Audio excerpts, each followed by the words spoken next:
Eu sou a Maíla Valente, da FUBA, Educação Ambiental e Criatividade. Nós estamos muito felizes de fazer essa aula aberta hoje. E agora, só para contextualizar, quem não é do nosso curso Como, várias pessoas estavam interessadas em uma aula sobre elaborar materiais educativos. Quer compartilhar, né, o máximo possível, não tudo que a gente sabe, porque não dá em pouco tempo, mas o máximo possível que a gente consegue nesse canal. A gente está indo agora para o último contexto, que é o contexto empresarial. Então, vamos lá. Bom, então, antes de começar a falar sobre esse contexto, eu preciso dizer para vocês, ele é o que nós temos menos experiência, né, de prática mesmo, nesses contextos. Ele é um contexto muito desafiador, mas mesmo assim a gente vai compartilhar as nossas ideias sobre esse contexto com vocês e acho que a gente pode ajudar em algumas coisas.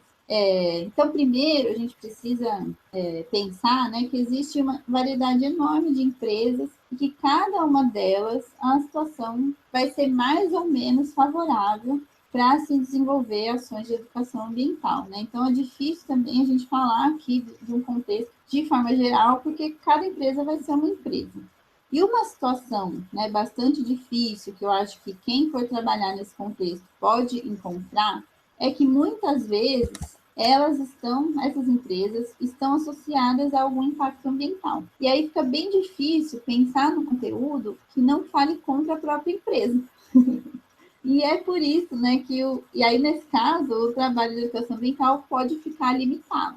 Mas, por outro lado, também existem empresas que estão, sim, interessadas em desenvolver ações educativas mais aprofundadas, mais críticas, ou até empresa que trabalha na área ambiental e que vai incentivar, né, o desenvolvimento de projetos de educação ambiental. E entre esses dois extremos existem várias e várias situações. A primeira coisa, né, que eu acho que uma educadora ou um educador tem que se perguntar é o quanto ela ou ele se sente confortável em trabalhar num contexto empresarial. Na minha opinião, muito, muito pessoal, eu acredito que todo trabalho de educação ambiental tem o seu valor, mesmo que ele seja muito limitado pelos interesses da empresa. E eu acho que é ótimo que tem pessoas que se dispõem a fazer esses trabalhos. Eu acho, né, eu acho que eu já falei isso em algum outro webinário, que eu sou otimista e eu sou daquelas que pensam melhor fazer pouco do que não fazer nada. Mas, ao mesmo tempo, eu, Maíla, não escolheria trabalhar num ambiente muito restritivo, porque eu não me sentiria bem nesse contexto. Então, eu acho realmente que é uma escolha. Por outro lado, a gente também costuma ter uma visão muito negativa das empresas. Quando eu conto para as pessoas da FUBA, às vezes eu falo isso. Nossa, eu falei tudo mal de empresa e agora eu estou encantada com empreendedorismo. Porque é um outro tipo de empresa, né? Então, às vezes, a gente tem um preconceito. Quando fala a palavra empresa, quem é da área da educação, muitas vezes tem um preconceito. E a gente pode estar enganado, né? E, além disso, às vezes, o trabalho educativo na empresa é feito de uma forma bem independente da administração. Então, não tem essa restrição de conteúdos, né? Do que você vai ou não abordar. Então, mesmo que a empresa seja super impactante, nesse caso, dá para fazer muitas coisas bacanas. E também, eu coloquei aqui como um potencial das empresas, a gente, né, tem que admitir que, em geral, as empresas têm muito dinheiro, têm muitos recursos. E isso é um privilégio para quem trabalha com educação ambiental, porque a situação geral não é essa. Então, a gente pode também aproveitar esse potencial dentro do contexto empresarial. Eu vou falar de uma empresa, né, que eu conheci rapidamente, não com profundidade, mas rapidamente o trabalho, que é a Itaipu Binacional, que é uma empresa enorme, que gera um impacto ambiental gigante, mas que também realiza e financia trabalhos muito legais, muito transformadores de educação ambiental, em uma escala também bem grande.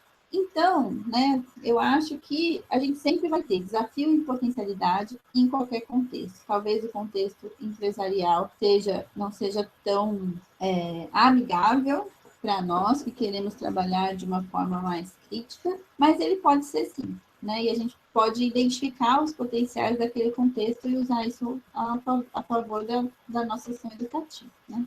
Bom, uma outra coisa que eu pensei desses contextos, né, já que a gente está considerando que ele é um contexto menos favorável, e isso pode acontecer na empresa, mas também pode acontecer na escola, pode acontecer em outros espaços de educação não formal, é uma estratégia, né, que a gente pode adotar de ir devagar, de ir conquistando o espaço aos poucos, mostrando os resultados aos poucos e aí conseguindo fazer cada vez mais coisa. Eu acho que isso é um ponto que serve muito para o contexto empresarial, né? Talvez as suas ideias não sejam aceitas logo de cara se você propor uma coisa muito mirabolante, mas se você propuser coisas pequenas e ir devagar e aumentando isso aos poucos, as pessoas vão vendo que dá certo, que funciona, que gera resultado, e aí você vai conquistando mais espaço.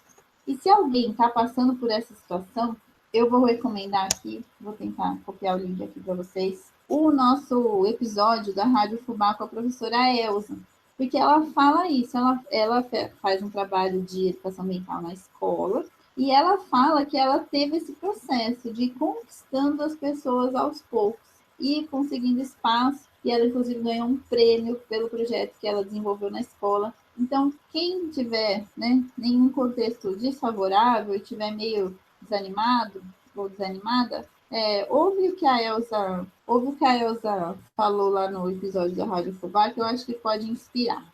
De contexto empresarial, eu trouxe um exemplo concreto para falar para vocês, que é o programa Lixo Menos é Mais do SESC, que eu acompanhei lá na unidade de Bertioga. Esse é um trabalho de gestão de resíduos com as funcionárias e funcionários do SESC. É isso que o programa Lixo Menos é mais do que isso, mas isso que eu resolvi trazer aqui para vocês, né? Por quê? Porque eu acho que quem vai trabalhar em empresa, mas recebendo grupo, pode usar as mesmas dicas que eu já apresentei para contextos não escolares, né? Porque vai ser mais ou menos esse mesmo contexto. Então, o SESC São Paulo, né, tem um programa de gestão de resíduos que se chama Lixo Menos é Mais.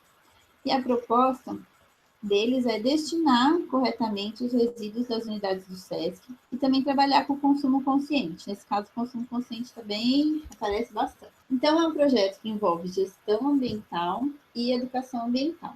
E para que o programa funcionasse, a equipe responsável, né, que propôs esse programa, percebeu que seria muito importante que quem trabalha no SESC aderisse às práticas propostas, porque também é um programa que propõe ações, né, de destinação e de consumo correta dos resíduos e de consumo consciente para o público do SESC. Mas então elas perceberam que desenvolver isso dentro, né, do SESC também é importante. E eu acho que esse é um contexto bem típico de empresas que querem ser mais sustentáveis, pensar a gestão ambiental dentro da própria empresa. Então, aqui, a primeira consideração que eu quero fazer é que a gente acredita que, talvez você já tenha ouvido isso, gestão ambiental sem educação ambiental não funciona. Então, se você vai desenvolver um projeto de gestão ambiental na sua empresa, coloque também educação ambiental. Por quê? Não adianta eu ter um programa de destinação correta dos resíduos numa empresa se ninguém entende a importância disso e não participa.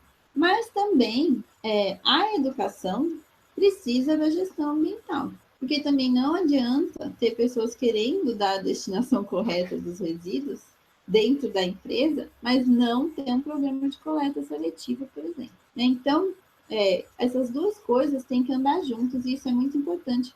E às vezes quem trabalha com projetos de gestão ambiental esquece da educação ambiental. E também quem trabalha com educação ambiental esquece de pensar na gestão ambiental. Então, as duas coisas são muito importantes e precisam andar juntas. E a outra consideração que eu quero fazer tem a ver de novo com o diagnóstico e a contextualização, mostrar para vocês como isso faz diferença. No programa Lixo Menos é Mais, o SESC propôs a criação de comissões compostas por funcionárias e funcionários para organizar o programa dentro de cada unidade. Porque o SESC é enorme, ele tem muitas unidades. Cada unidade vive uma realidade diferente. Então, não ia ser muito útil se a equipe do programa enviasse um passo a passo muito direcionado de cima para baixo, porque provavelmente isso não ia funcionar em todas as unidades. Então, o que elas resolveram fazer? Criar essas comissões que conhecem a realidade daquela unidade, identificam as suas próprias necessidades de gestão de resíduos e de educação ambiental de forma bem contextualizada, de forma bem específica. E aí, né, é claro que as chances de engajamento das pessoas é muito maior, porque o resultado disso vai ser algo que serve muito bem para aquela realidade, não é uma coisa genérica. E essa comissão também monitora o andamento do programa, e aí entra o componente da avaliação, né? Então, elas vão fazendo os ajustes necessários ao longo do caminho.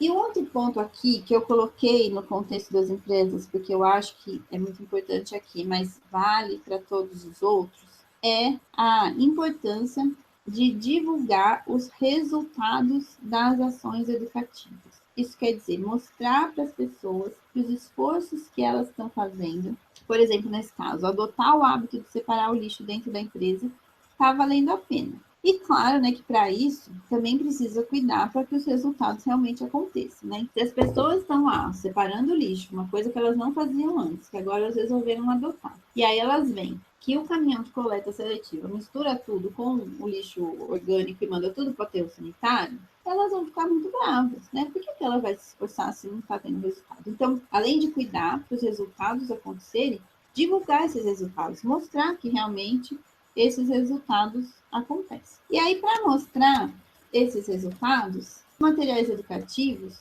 podem ser ferramentas interessantes, né?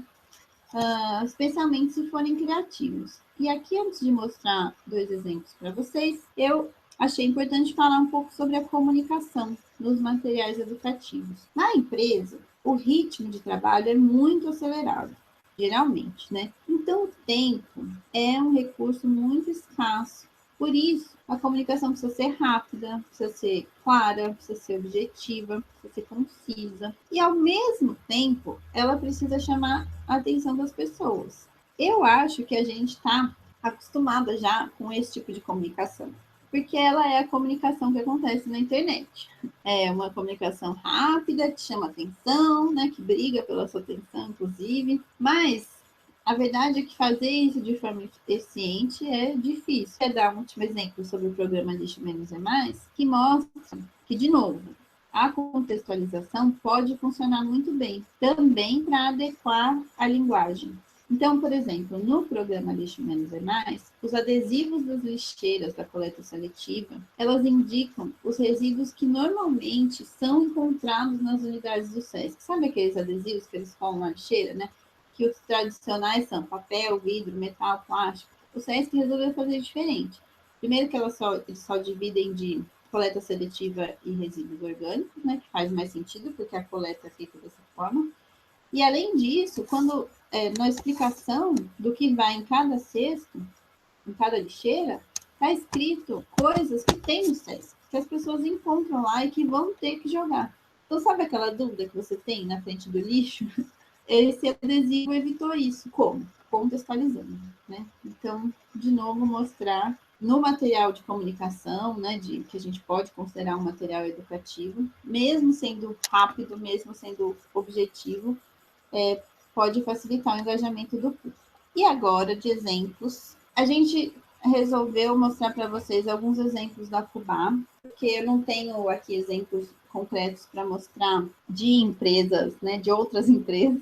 Então, a gente resolveu mostrar da nossa. Mas por quê? Porque tudo que eu falei anteriormente, né, sobre a comunicação e tal, a gente levou em conta para elaborar esses materiais. Eles não são materiais propriamente educativos, mas são materiais de divulgação rápida, de comunicação, e que talvez este seja o caso na hora de elaborar materiais educativos nesses contextos empresariais. Então, o primeiro que eu quero mostrar é o nosso cartão de visita. Então, o nosso cartão de visitas não é um cartão, né, tradicional. A gente não queria fazer simplesmente um pedaço de papel com os nossos contatos. E aí a gente resolveu fazer um marcador de livro, que tem uma utilidade. Então, essa é uma primeira preocupação. Aqui também tem aquela ideia de levar alguma coisa para casa, para usar depois, sabe? Que prolonga o processo educativo. Então, nas empresas, acho que isso é uma coisa também importante para a gente pensar. Bom, e além dos nossos contatos, o nosso logo, a gente pôs uma imagem bonitinha, que remete ao nosso logo, né? E aqui, ó, a gente colocou uma frase, que é: qual é o seu sonho para um mundo melhor? Então, num simples cartão de visita, a gente consegue educar de alguma forma, a gente consegue provocar uma reflexão, né? Nem que seja por um segundo, as pessoas vão parar e vão pensar um pouquinho, né? Qual é o seu sonho para um mundo melhor? Eu fiz aqui, numa comunicação bem rápida, bem concisa, né? Num papel pequenininho, um marcador, que era para ser um cartão de visita. É um exemplo, né, para quem for elaborar materiais educativos de comunicação rápida. E o outro material, que é um post do nosso Facebook de divulgação do curso. Então, a gente tem uma foto bem bonita, a divulgação do curso, e o texto é o seguinte: você tem vontade de trabalhar com educação ambiental, mas não sabe por onde começar? Que tal começar cheia ou cheio de ideias para incentivar o contato com a natureza, promover uma visão crítica e desenvolver atividades que inspirem transformação? Vem com a gente colocar a teoria em prática. Primeiro, a gente tenta não usar uma linguagem impositiva. Então, a gente não fala, inscreva-se já! Né? Você nunca vai ver isso nos nossos posts. Talvez um ou outro escape, mas é raro. A gente toma esse cuidado. E talvez a gente até perca algumas inscrições por causa disso, mas a gente escolhe seguir os nossos princípios e adotar uma comunicação, uma linguagem mais coerente.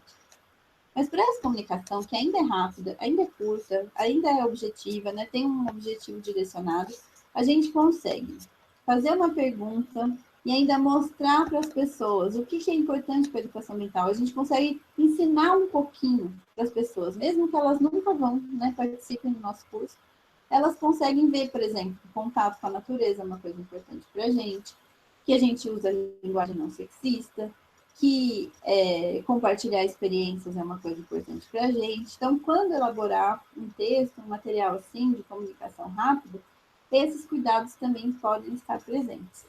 E é assim que a gente tem feito aqui na FUBA. Eu acho que deu para perceber, né, nessa aula muito, muito grande, que é possível, sim, aplicar, né, colocar em prática diferentes princípios da educação ambiental em qualquer contexto. E que, para isso, a gente precisa de intenção, então, escolher fazer isso, sair do piloto automático. A gente precisa de reflexão, de analisar bem o que a gente está fazendo, repensar, reavaliar. A gente precisa de criatividade para fazer coisas inovadoras, pensar coisas diferentes. E também de muito trabalho, né? Dá para ver que fazer isso dá muito trabalho. Não é chegar despreparado para uma atividade com qualquer coisa que vier na sua cabeça. Não, tem muito planejamento. Então, para fazer um trabalho coerente, a gente precisa realmente se dedicar para isso. Muito, muito obrigada pela presença. A gente da FUBA realmente espera que esse conteúdo tenha sido útil, importante, que te inspire a realizar atividades cada vez mais incríveis de educação ambiental por aí, independente do contexto que você trabalhe. Tchau!